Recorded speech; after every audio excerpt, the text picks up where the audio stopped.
Hello everyone, I am Abhinav Saxena, IAS 2018 batch, and our topic for today's discussion will be CSET preparation for UPSC Civil Services exam. और CSET popular नाम है but otherwise ये preliminary examination का paper 2 ही है. Since it was introduced around 7 years ago, तब इसको CSET के नाम से इंट्रोड्यूस किया गया था. And the basic purpose behind this was to test the general aptitude of the candidates. तो जनरल एप्टीट्यूड या सिविल सर्विसेज एप्टीट्यूड के अंदर क्या क्या चीज़ें आती हैं जो आपको कहीं और भी अगर आप एप्टीट्यूड टेस्ट देखेंगे उनमें जो टॉपिक्स इंक्लूडेड होते हैं वो ही सिविल सर्विसेज एग्जामिनेशन के CSET या प्रीलिम्स के पेपर 2 में इंक्लूडेड हैं. फॉर एग्जांपल बेसिक न्यूमरेसी, जिसमें कि नंबर्स से रिलेटेड क्वेश्चंस होते हैं. और UPSC साफ साफ लिखता है अपने नोटिफिकेशन में कि ये क्लास 10th लेवल के मैथमेटिक्स के क्वेश्चंस होते हैं. So you don't need to be afraid of mathematics या basic numeracy questions of civil services exam. इसके अलावा कॉम्प्रिहेंशन स्किल्स होती हैं.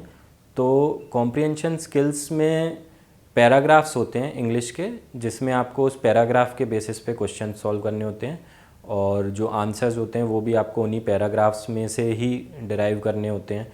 So you don't need to have a knowledge of grammar for solving these comprehension skills. Earlier grammar से related questions भी हुआ करते थे सिविल सर्विसेज एप्टीट्यूड टेस्ट में, बट ओवर द ईयर्स उनको रिमूव कर दिया गया.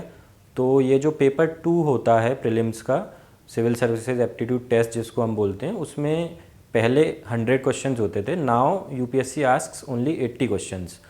पर जो पेपर के टोटल मार्क्स हैं वो UPSC ने सेम रखे हैं 200. तो 80 क्वेश्चंस का वेटेज इज़ 200 मार्क्स.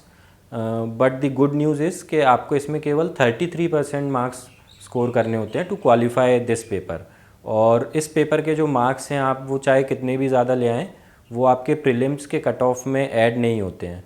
तो आपको इस पेपर से इसलिए भी घबराने की ज़रूरत नहीं है, क्योंकि अगर आप 33% को किसी भी तरह से क्वालिफाई कर लें तो आपको फिर इसमें उससे ज़्यादा लाने की कोई आवश्यकता नहीं है. कट ऑफ के लिए आपके मार्क्स कंसीडर नहीं होंगे. और बेसिक न्यूमरेसी और कॉम्प्रिहेंशन के अलावा भी कुछ क्वेश्चंस हैं जो आपको हेल्प कर सकते हैं अगर आपको इंग्लिश या मैथ्स से डर लगता है तो. और वो क्वेश्चंस होते हैं डेटा इंटरप्रिटेशन से रिलेटेड, जिसमें कोई टेबल या कोई पाई चार्ट या कोई वेन डायग्राम दिया होगा जिसमें कुछ डेटा मेंशन्ड होगा और उस डेटा के बेसिस पे आपको कुछ बेसिक कैलकुलेशंस करके किसी एक आंसर पे डिराइव करके उस आंसर पे आना होगा. फोर्थ जो कैटेगरी ऑफ क्वेश्चंस होती है इस पेपर में वो होती है लॉजिकल रीजनिंग के क्वेश्चंस की. तो लॉजिकल रीजनिंग में प्रॉब्लम सॉल्विंग से रिलेटेड क्वेश्चंस हो सकते हैं, मेंटल एबिलिटी से रिलेटेड कुछ क्वेश्चंस हो सकते हैं. तो अब वो क्वेश्चंस उसी तरह के होते हैं जिस तरह के हम अगर कैट के एग्ज़ाम की बात करें या किसी और गवर्नमेंट सर्विस एग्ज़ाम की बात करें जिसमें लॉजिकल रीजनिंग के क्वेश्चंस जिस तरह के होते हैं उसी तरह के क्वेश्चंस इसमें होंगे. और ये बात हुई किस टाइप के क्वेश्चंस और किस कैटेगरी के क्वेश्चंस आएंगे. अब अगर हम बात करें कि कहाँ से पढ़ना चाहिए और कैसे इसकी तैयारी करनी चाहिए, तो इसके लिए कोई भी डेडिकेटेड बुक की वैसे कोई ज़रूरत नहीं है. बट अगर आपको लगता है कि आपका एप्टीट्यूड बहुत ज़्यादा वीक है और आपको ज़रूरत है, तो आप एक दो बुक्स होती हैं जो टाटा मैग्रो-हिल या अरिहंत पब्लिकेशंस की बुक्स आप रेफ़र कर सकते हैं. या फिर कुछ और एग्ज़ाम्स के लिए भी जो एक बुक रेफ़र की जाती है सबसे ज़्यादा पॉपुलर RS अग्रवाल की, वो बुक भी आप वर्बल नॉन वर्बल एप्टीट्यूड वाली यूज़ कर सकते हैं. अदरवाइज़ अगर आपका थोड़ा बहुत भी सिविल सर्विसेज एप्टीट्यूड ठीक है तो you do not require any specific book for it. आप केवल जो UPSC ने पिछले सालों में क्वेश्चंस पूछे हैं उन क्वेश्चन पेपर्स को डाउनलोड करके उन्हीं की प्रैक्टिस करते रहिए, so that you get a hang of what kind of and what level of questions UPSC will ask. और बस प्रैक्टिस कितनी करनी है वो आपकी इंडिविजुअल कैपेबिलिटीज़ और रिक्वायरमेंट्स पे डिपेंड करेगा. I had already prepared for CAT exam, तो मुझे अलग से कोई सिविल सर्विसेज एप्टीट्यूड की तैयारी करने की ज़रूरत नहीं पड़ी थी. मैंने ना कोई प्रैक्टिस पेपर सॉल्व किया था, ना कोई बुक रेफ़र की थी. In fact over my entire preparation I did not solve any one aptitude question मैंने डायरेक्टली ही एग्ज़ाम में जाके सॉल्व किया था, and I was confident enough कि मैं इसको ईजिली 33% मार्क्स तो कर ही लूँगा क्रॉस।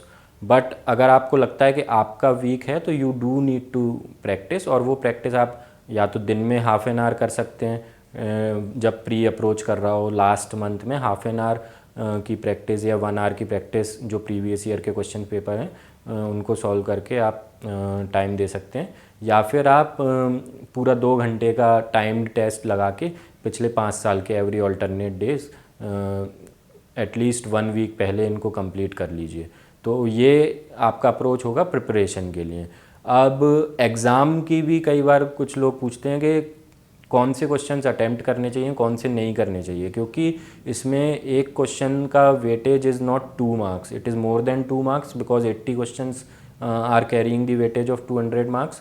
तो जो नेगेटिव मार्किंग होती है वो भी जनरल स्टडीज़ वाले पेपर से ज़्यादा होती है, इसीलिए you also need to be careful in the questions that you select while attempting the CSAT paper. तो आपको जिन क्वेश्चंस पे एकदम कॉन्फिडेंस है, जिनका आपने आंसर डिराइव कर लिया है, वो ही क्वेश्चंस आप अटेम्प्ट कीजिए। और कई बार ऐसा होता है अगर किसी का मैथ्स कमज़ोर है तो they can rely on logical reasoning plus comprehension questions, किसी का अगर कॉम्प्रिहेंशन कमज़ोर है तो they can rely on maths plus logical reasoning. तो वो कॉम्बिनेशन आपको अपने हिसाब से सिलेक्ट करना होगा, and more or less you will be able to derive the answers of logical reasoning questions, और वो आंसर आपको ऑप्शन में मिल जाएगा, उसमें आपको गैस करने की ज़रूरत नहीं होती है। तो अगर जनरल स्टडीज़ से कंपेयर करें सी सेट का, तो ये भी एक एडवांटेज है that the answer is there in the paper and you do not need any prior knowledge for deriving the answer of a particular question. तो ये बात अगर आप ध्यान रखेंगे तो you will have more confidence to solve the C set paper, as well as you will be able to easily sail through the 33% qualifying margin that is required for CSET. So this is the way in which you should start preparing for CSET, then how to approach CSET preparation while you are preparing for the pre-exam, and then how to attempt CSET during the examination. And I hope this will help you in your CSET preparation. Your major focus should be on the paper 1 of the prelims as far as the entire pre-exam is concerned. तो आप अपने preparation time का बहुत कम time CSET को दीजिए, and more time should be given to the general studies paper, क्योंकि उसके marks के बेसिस पे कट ऑफ डिसाइड होता है। CSET का फिक्स्ड है 33%, तो अगर आप 67 मार्क्स से लेके 200 मार्क्स के बीच में कितने भी लाएं, that does not matter, you just need to qualify it is a qualifying paper, just remember this, and all the very best. Thank you.